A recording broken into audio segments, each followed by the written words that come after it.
I went to bed that night feeling really great.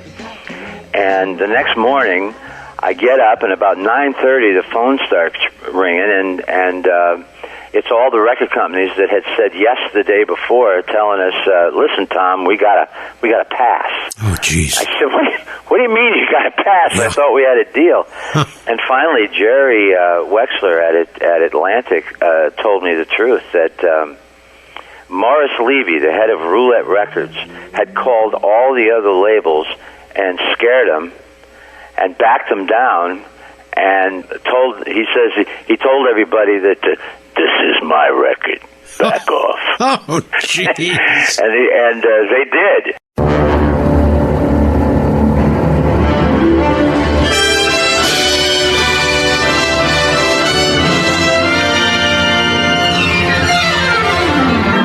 There's a great, big, beautiful tomorrow shining at the end of every day.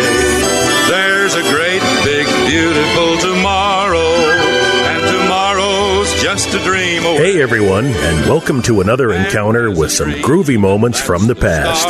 We're visiting the 60s with host Dick Scapatoni, whose pop group Harper's Bazaar had a hit record back then called Feelin' Groovy. He'll be talking with our guests about a decade that shaped a whole generation, not only with the most magnificent music ever made, but also the politics, protests, and pretty much everything that happened in the swingin' 60s. So Dick, who's on today's show? Thanks, John. Crystal Blue Persuasion, I Think We're Alone Now, Hanky Panky, Crimson and Clover, there's a lot of them, 23 gold records and 9 platinum albums for Tommy James and the Shondells. Tommy's here today. Going to talk with him about his live album recorded at the Bitter End in New York City and his book, Me, the Mob, and the Music, which is Tommy's story of Morris Levy, known as the godfather of the music business. The book is part roll fairy tale, part Valentine to a bygone era, and part mob story that reads like a music industry version of Goodfellas. And we ain't gonna forget about it. That's next with Tommy James. So we just want to put our energy together with yours and make something happen, and let's do it right now. Here we go.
BMI, which is Broadcast Music Inc., one of the companies that tracks airplay for recording artists so they can calculate royalties, recently presented Tommy James with an award for his music being played more than 21 million times on the air. Tommy's book, Me, the Mob, and the Music, is on Rolling Stone's Top 25 Best Music Memoirs list and is now in development for a film. And by the way, I finished reading it last night. It's a knockout of a book. A lot of great stuff happening for Tommy James and the Shondells. Over the weekend, I listened to his live CD, which was recorded at the Bitter End, New York City's oldest rock club in Greenwich Village, and the hits just kept on coming. I think most of the songs on the CD became top 40 hits.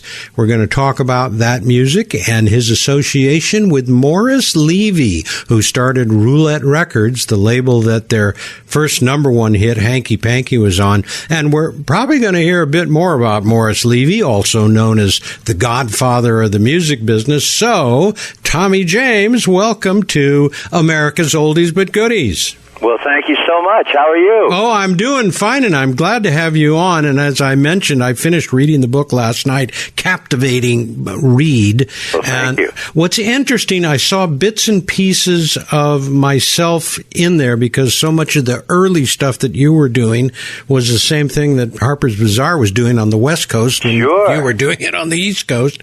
That's and right. I spotted a name, Connie Denavi. She did PR for us, and I think she probably early on might have done some PR for you guys. She did. She was my very first public relations guru. Okay. And, boy, and what a story she has. You know, she was one of the real pioneers in the record business. Yeah.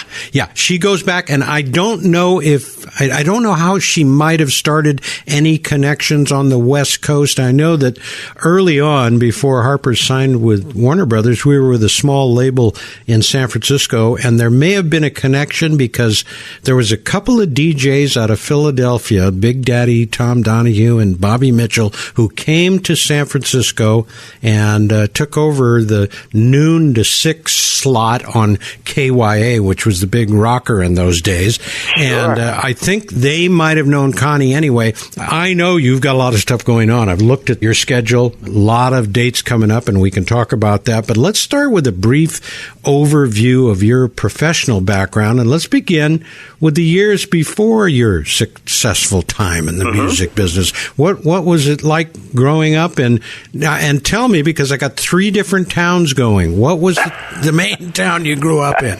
Well, basically, I started playing music back when I was just a little kid.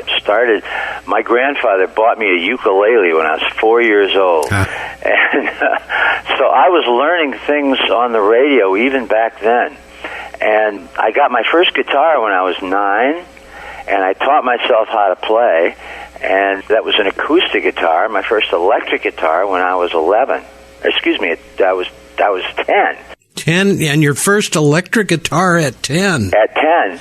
And did I see in the book, did you say that you started on a Stella? yes. I started on a Stella. Did you really? Yes, it was a 4-string Stella that I inherited from my older brother, and I probably was maybe around 13 or 14. But You know, they're still making them. they are. Huh? You know, they were an inexpensive guitar, and that was all I could afford, or my folks could afford at that moment. And so they bought it for me, never knowing I was going to be playing it the rest of my life. Not that particular Stella, but guitar. And so, I started playing everything I could on records, buying records, and singing. And then my first electric guitar when I was 10, and started learning guitar licks and as much as I could.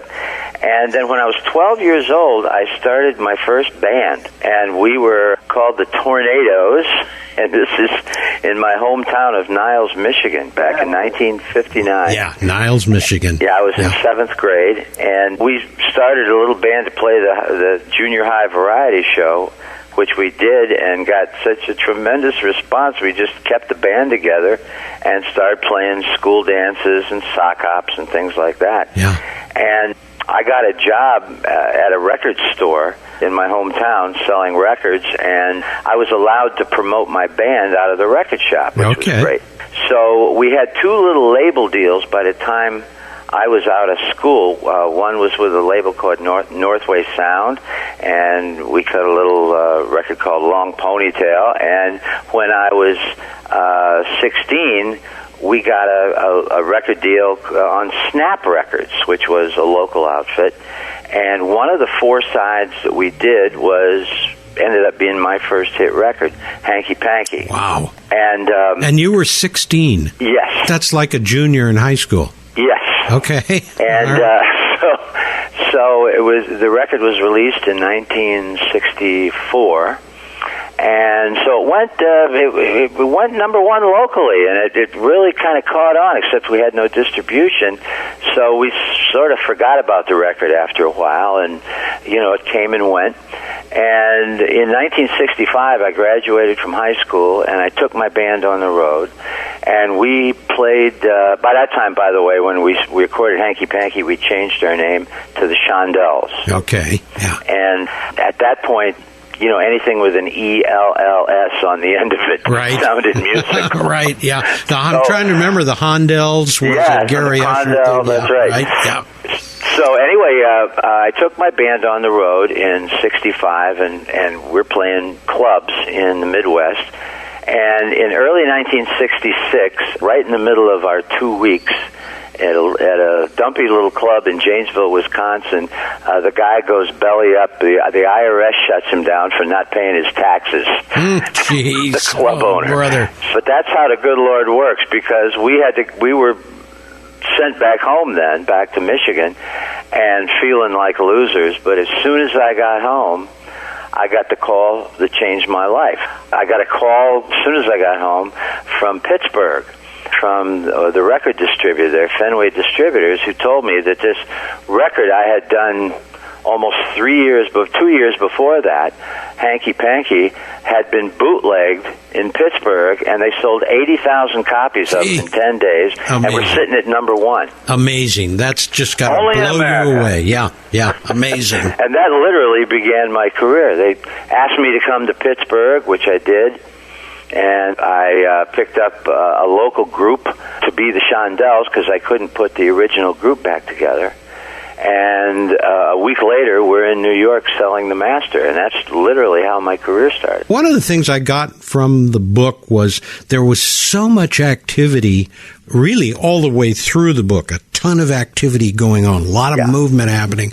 But even at your young age, and we're talking 18, 19, 20 years old, you were moving, you were cooking already. Well, as soon as we got to New York to sell the master, I was really delighted, because we got a yes from Columbia. We got a yes from, of course, we had a regional breakout in the trade papers from Pittsburgh. It was a major market. So we got a yes from Columbia, from RCA, from Atlantic. Remember Kama Sutra Records? Oh, sure, yeah. Mm-hmm. And so the last place we took the record to was Roulette. Roulette was a pretty good indie label. They'd had a bunch of hits, but I really thought we were going to be with one of the corporate labels, and I went to bed that night feeling really great. And the next morning, I get up, and about 9:30, the phone starts ringing, and it's all the record companies that had said yes the day before, telling us, "Listen, Tom, we got a pass." Oh, jeez. I said, "What do you mean you got a pass?" I thought we had a deal. And finally, Jerry Wexler at Atlantic told me the truth, that Morris Levy, the head of Roulette Records, had called all the other labels and scared them and backed them down, and he told everybody that this is my record. Back off.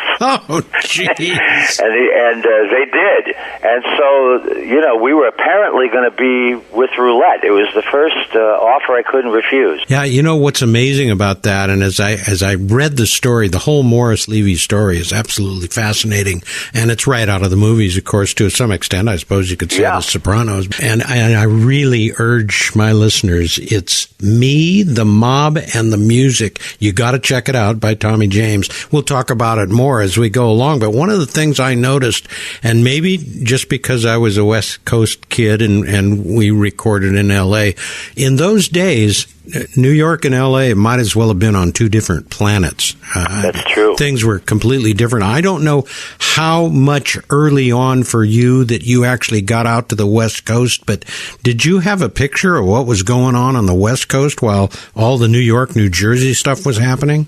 Well, of course, I was selling records at the record store all through high school. So I got a pretty good idea of the groups that were happening on the West Coast. But, of course, I had never been there at that time. In fact, our first network show was in L.A., Dick Clark's Where the Action Is. Yeah, sure. This was, early on. I just wanted to say that we ended up with Roulette. And Roulette then took Hanky Panky to number one all over the world. And so the reason that our relationship with Roulette was so scary, so crazy, and tumultuous was that Roulette, in addition to being a functioning indie label was also a front for the Genovese crime family in New York. Yeah. And, of course, we didn't know any of this. Right. Yeah, you didn't know what you were getting into. And, we'd meet somebody in Morris's office, and he'd introduce me to somebody, and a week later we'd see him doing the perp walk, taken out of a warehouse in New Jersey in handcuffs. Isn't that the guy we just met, Morris's office? Right, yeah. Crazy. Well, this was, and of course we started recognizing people we'd seen on TV and in the news, gangsters. So that was the first thing that happened. But, if I had been older and a little smarter, I'd have probably been scared. But all we cared about was having the hit, And so Hanky Panky went to number one. And Say I Am, which was our second record, went top 5 right behind it and did another 1 million units. That's the moment that I came out to L.A. Okay. Roulette had a whole team on the West Coast as well. I got my taste of L.A. real quick. And, of course, I loved coming out to L.A. L.A. was a gas back then. Yeah, sure. Yeah, well, you had the whole surfing thing was just happening. Beach Boys thing was going on. And all the TV shows were from L.A. Yes, that's right. That's right. And you're talking about Morris Levy. I think Hanky Panky, and I'm only guessing just from reading the book, that he had done, I guess, okay prior to that, but I think Hanky Panky really put him in the chip. We had 23 gold singles on Roulette. Yeah, amazing. And we did about 110 million records there. And, of course, everything changed for Morris and Roulette. We became basically we became the biggest artist they had, and I learned my craft of producing records and writing songs, and none of that would have happened at one of the corporate labels, Right. If we had gone with Columbia or RCA or, one of the big corporate labels, I can tell you right now that we would have been, especially with a record like Hanky Panky, we would have been turned over to a local A&R, an in-house A&R guy. And that's the last anybody would have heard from us. Well, and it's interesting because I reflect on the way that Harper's came up through Warner's. On the West Coast, it was the Wrecking Crew, was the studio musicians.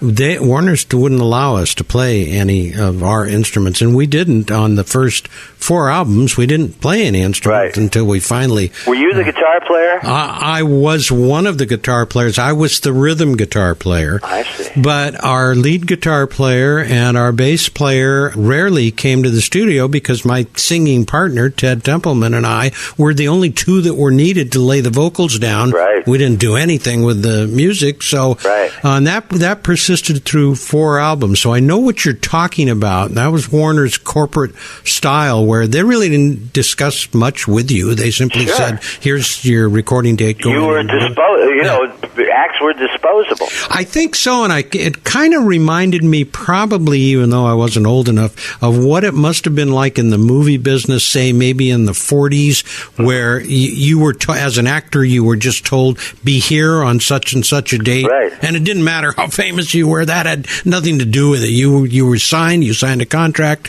and that was the deal. Yes, indeed. You're absolutely right.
So I was so lucky to be with a label like Roulette from a creative standpoint. Sure, yeah. Doing business was like taking a bone from a Doberman, Yeah, really. Getting your royalties was just not going to happen.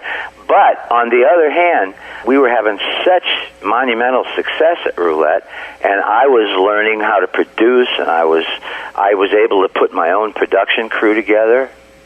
and I could use studio players if I wanted to, but I had, my group was recording right alongside the some of the studio guys that we'd have in doing percussion and things. And so I really learned my craft in a way I could never have learned at one of the big corporate labels. Well, and you also could go out on the road with the same musicians. They'd already been playing all this stuff. So and that was a tremendous, feather in our cap to be able to do both. Well, I'm trying to get a read as I go through the book on the personality of Morris Levy. And do you think, were you ever impressed when you played him songs, and you played him a ton of stuff, and most of them were giant hit records, did you think that he really understood the music, or was he not that much of a musician? Well, the odd thing is Morris heard hits. Yeah. He really did. He had great ears. He couldn't make records. He was limited in a lot of ways, but when you played him a hit, he knew it. And he wasn't afraid to kick you out of the office if you thought what you had was garbage either, Yeah, right. But what I'm saying is Morris Levy, with all of his, Morris was every bit a thug, don't get me wrong, but he had honorable traits too. I mean, every time I go to say something really negative or really bad about Morris Levy and Roulette, I have to stop myself, because the truth is, if it wasn't for Morris Levy, there wouldn't have been a Tommy James. Yeah, that was appeared to be a total ongoing hot-cold relationship. It was a real love-hate relationship. Yeah, it really was. Yeah, it was. I call it an abusive father-son relationship, where he slaps the kid around and he sends him to college. Yeah, right. Yeah. I'm talking about so many of the hit records, and the list is a mile long, and I love the CD, by the way. I think Record Plant did the CD. The sound on it is spectacular. Your singing is spectacular. Thank you. What do you consider to be some of your most notable successes throughout your life? What would you call some of the high peaks? Well, first of all, I'd have to say that Hanky Panky was an event that changed my life so dramatically that nothing was ever the same afterwards. Yeah. The good Lord just reached down and picked me up out of obscurity and landed me in middle of New York with a lot of people helping me. Yeah. And, because my career is really the sum total of all the people who were involved with us. I mean, I think of guys up at the record company like Red Schwartz, who was the head of promotion at Roulette. Made Morris millions of dollars, never made more than $300 a week. That's just amazing. You know what I mean? Yeah, just amazing. And taught me the radio business. Bo Gentry and Richie Cordell, my first two producers, who taught me how to make records. The engineer, Bruce Staple, over at Allegro, where I recorded most of our hits. I learned the science of making records. Mm-hmm. And so all I can say is that I really, and of course radio itself, we were a creation of radio. Some acts, were a creation of songwriting and touring and, playing live. Right. We were a creation of radio. So I owe so much to so many people that unfortunately aren't with us anymore. And every time I'm on stage or, hearing one of my records, I remember that this really was an amazing group of people that launched my career and kept it going. What's interesting about that is that you think when you're first starting in the music business, you learn as much about it as possible and you start drawing what you think is a roadmap. But for me, and I bet for you, with all the various new associations that came out of the blue, there really wasn't a clear roadmap. You kept meeting people that maybe you didn't even expect to meet, who all of a sudden turned out to be this. That's or right. That. Yeah. And turned out to be important that you had no clue would ever be exactly important. Yeah. And well, you're absolutely right. And because there were no grown-ups telling me what to do. There was Morris, who strangely enough taught me a lot about the business of the music business. So while all this was going on, while we're having hits with I Think We're Alone Now and Mony Mony and Crimson and Clover and so forth, every one of those records was like an event. and has its own story, and it's every one of them is like a separate industry. I'm curious as you rattle off all those names, and I know you wrote some of the hits or co-wrote some of the hits. Did you ever get any publishing money for that? Well, yes. I mean, later on, I'm getting ahead of myself a little bit, but later on, in the late 80s, Morris was arrested and convicted of racketeering. Okay, yeah. And he was sentenced to 10 years, which, by the way, he never served a day of because he died of cancer before he could go to prison. But he sold Roulette and all the masters, and he sold the publishing company and all the songs to EMI and Warner's, and finally I was getting paid for all of the music that I didn't get paid for before. Of course, I didn't make all, they tallied it up, and we lost between $30 and $40 million being with Roulette, but I made a great deal of it back. Yeah. When Morris sold the company. And the interesting part is we had to constantly make a decision. Do we stay with this record company that we're having so much success, just one hit after another, or do we try to get off the label because we're not making the royalties we should be? And I think we ended up making the right decision by staying because, I get to tell the story for once. Oh, sure. But also, we would have never had that kind of individual success, I don't believe, on a label where we would have had, one of the corporate labels where we would have had to compete with 30 other acts. Sure, yeah. That situation just seems like it was tailored to you, yeah, and you may not have known it at the time, and there probably was any number of times when you said, I'm not getting paid, what's the deal? But you were making money on the road, and that was enough to really make it happen. And writing money from BMI and all the things. I would have never had the education with a Columbia Records, for example, that I got at Roulette. Any other well-known people that have left a memorable impression on you? I know that throughout the book there's all kinds of names, and a lot of them are gangster names, but anyone else that just jumps to mind in terms of leaving a memorable impression? Oh, sure. I mean, there's a ton of people. Most of them you've never heard of, but like I said, Red Schwartz, who was the promotion man at Roulette for years, just was like an uncle to me, and just taught me the entire radio business and how the record business and the radio business work together, and all the program directors and so forth. I learned a great deal from my engineer.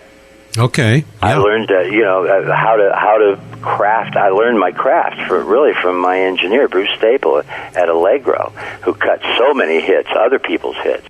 Did I read somewhere near this? I think maybe near the end of the book, because you're talking about engineer. You guys would use an oscillator to speed up the track.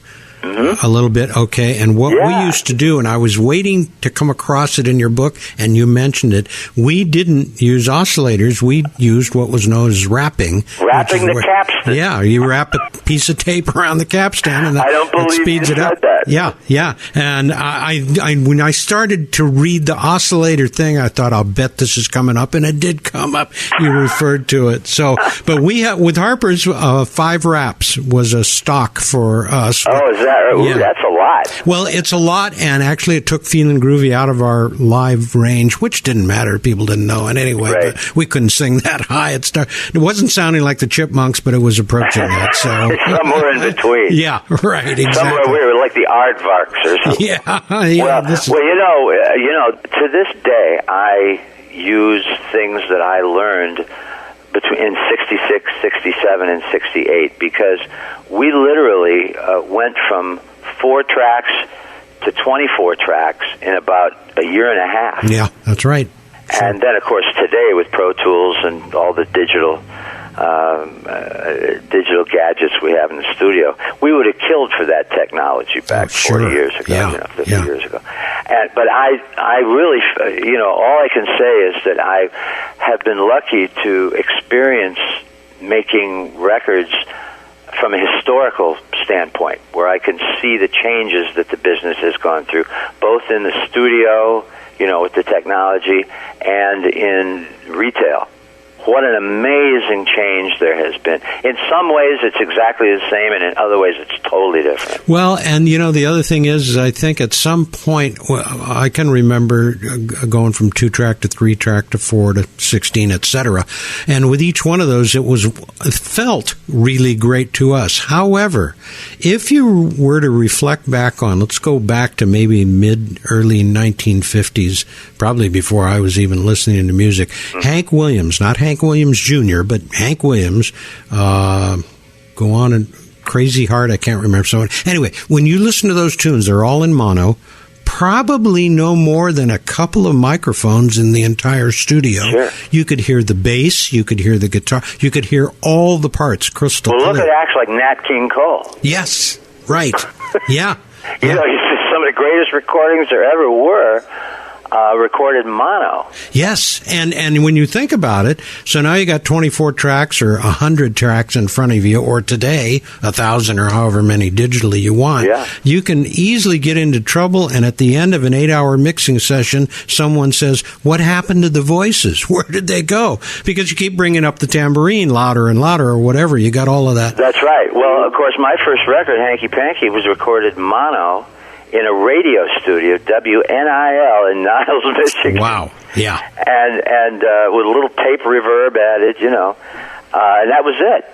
And we played it live, played and sang live, and that was Hanky Panky. Well, was that the actual number one hit release version? Yes. Was that? Yes. Wow. Okay. We never re-recorded it. Yeah. And of course, now one of the most frustrating parts is not being hands-on. I'm a very hands-on producer. I like to be able to almost do what the engineer is doing, and with the the faders and EQ and everything. Yeah. And it's very frustrating because working with Pro Tools, for example, it's almost like painting by numbers. Mm-hmm.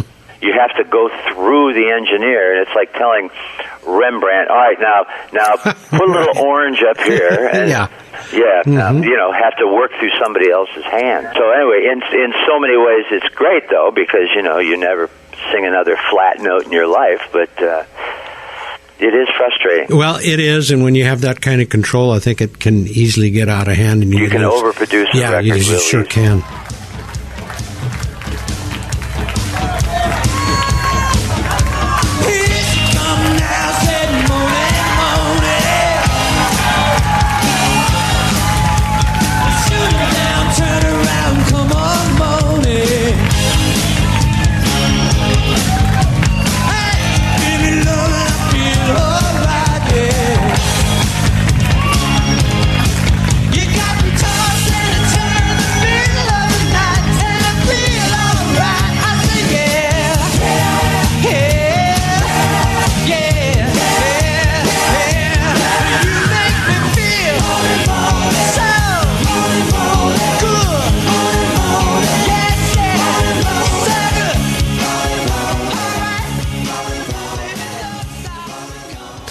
In spite of all of our successes, there probably was a few hills that we couldn't climb. What's your best failure story? Failure? Yeah, what was the biggest thing you bumped up against that you couldn't get around? One of them has to be being a lousy businessman. Ah, okay. That I really paid dues for that. I've just been thankful. I've been very fortunate that my career has outlasted those kind of failures, where I've been able to make a great deal of it back. But still, I was just a terrible businessman. I was interested in the hits, but I just wasn't keeping track of what that meant from a business standpoint. And I think my guess is, because I was the same way, I think when you're as close to music as being the artist, the star on stage, that's what draws you there. That's where you spend most of your time. Sure. You make an assumption that all of this other group of people around you are handling all that stuff. Yeah, right. Exactly. Taking care of everything. Yes, sure. And so you don't get involved with it. But then there does come a time, and I'm sure it happened to you after the 60s, when you started looking at all the numbers and the various other things, and you were probably more drawn to it at that point, I would guess. Well, of course. As you grow up, you realize the mistakes you made along that area. And also, there was a lot of records that would have made great singles that we didn't finish. Half-finished songs. As a matter of fact, on our new album, Alive, I've done several of them. Okay. I can't believe we're talking about this, but the very last song that Morris Levy and I agreed on, I never got a chance to record. It's called Distant Thunder, and I recorded it on this album. Finally, things like that. I've been very lucky that the man upstairs has been looking out for me like he has, because at any moment my career could have just gone over the edge. Well, and what's interesting, so now you, with the newest album, how long has it been out? Did it just come out? Or no, it's coming out the first quarter of next year. That's right. Yes. All right. So early 2018, and right. It's called Alive. And it's our first studio album in 10 years. And is it Tommy James or Tommy James and the Shondells? It'll be Tommy James. Okay. All right. Well, we definitely got to look for that. There may have been a time in our younger years when we were as fit as a fiddle. I don't know if that's still the case with you, but how's your health nowadays? Well, I've been so lucky in that regard, too, because, I've been able, being on the road is like being an athlete. Oh, yeah. Every year you feel it a little more. And, but, it's like when you're on stage for an hour and a half, it's like doing calisthenics for an hour and a half. Been very lucky. I've stayed strong and healthy, and I knock on wood and cross my fingers when I say that. Yeah, and are you doing most of your travel by airplane or by a vehicle? No, by plane. We're flying to where we need to go. Okay. We're basically doing it the old-fashioned way. Nice. I only will work one night a week. Oh, good for you. Okay. In fact, I was that way when I was 20 years old. Really? Yeah. I don't know how these guys do it. They go out and work for 6 months at a time. If I ever did that, if I ever tried doing Moni 6 nights a week, they'd find me under a trestle somewhere. Right, yeah. And that's a question I have for so many of the people I talk to. I can't imagine. I'm 72. I can't imagine going out on the road. I'm in bed by 9:30.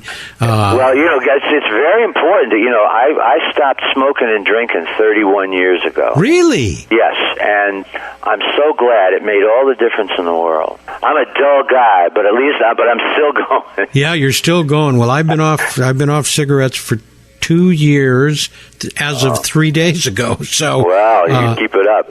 And if we actually ever partied the way we got credit for, we wouldn't make it to 40. Right. Yeah, exactly. And that's part of the whole thing about showbiz, too. And, a lot of people on the outside really don't have a clue as to how all of that works. But you have had, again, reading the books, any number of challenging experiences. Can you talk about what's been your most challenging, either in or out of showbiz? It really doesn't matter. What's the toughest thing you've come up against? Well, one of them certainly has to be chemicals. Yeah. I stopped doing chemicals of all kinds 31 years ago. I went to the Betty Ford Center, and the last two chemicals for me were booze and Valium. That's a bad combination. And in the 60s, I was popping uppers, and I learned my lesson well. I just stopped. I just couldn't stand myself anymore, and so I haven't had any chemicals in me for 31 years, and I feel great. Well, you talked about the Betty Ford thing quite a bit in the book, near the end of the book, and that whole experience, it seemed to have like a major impact on you. At least that's definitely the way it sounded from the book. It did. Oh, you better believe it. Yeah. Well, first of all, I was so lucky because my voice, I got another octave range in my voice that I never had before. Yeah. It has really been a total lifesaver for me.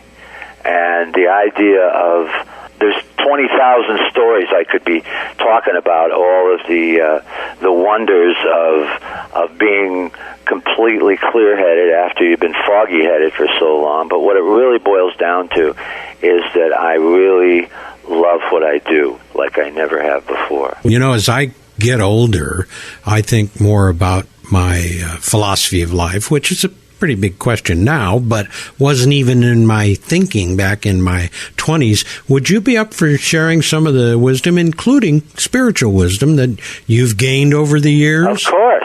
Yeah, take it away. Well, I mean, you mean now? Yeah. What have you learned? Look, I am a Christian. I have been a Christian since 1967. I was brought up Catholic. Okay. And went to parochial school and so forth, and I wanted a little bit deeper walk with the Lord in the late 60s and became in what they call today an evangelical Christian. It sounds very formal, but I just read my Bible and loved the Lord, and that is basically where I'm coming from. I couldn't stand the fact that I was, I felt like such a hypocrite then getting high. And so when I finally unloaded that, it was such an amazing transformation because, I felt like I had the best of both worlds. What's going on now? What's coming up? Well, we're all over the United States this year. If anybody would like to come and check us out, just come to TommyJames.com. And we also are, of course, on Facebook. Just come and say hi. I'm curious to see what's going to happen after the album Alive comes out. Sure. I really have to tell listeners, you got to check out the book. The reason I say that, and I'm not hyping it unnecessarily, because I've been in the business myself, there is not a lot out there that is the story of what goes on almost a daily basis. Well, that's true. Yeah, and this me, the mob, and the music, that's it. It is the story. What do you think? What's it looking like on a movie shot? Do you think it's going to come together? Yes, absolutely. Barbara DeFina. I don't know if I went through this or not. Barbara DeFina, who produced Goodfellas. Oh, yeah. And Casino, and The Color of Money, and Cape Fear, and Hugo a couple of years ago with Martin Scorsese, is producing the movie. Terrific. And the screenplay has been just finished by Matthew Stone, who did a marvelous job. He really, I got to tell you, I have such respect for these screenplay writers because they have to take the narrative of a book and then tell the same story with dialogue and characters. Yeah. And it's not easy to do. And he did a marvelous job, and I'm very, very happy with the screenplay.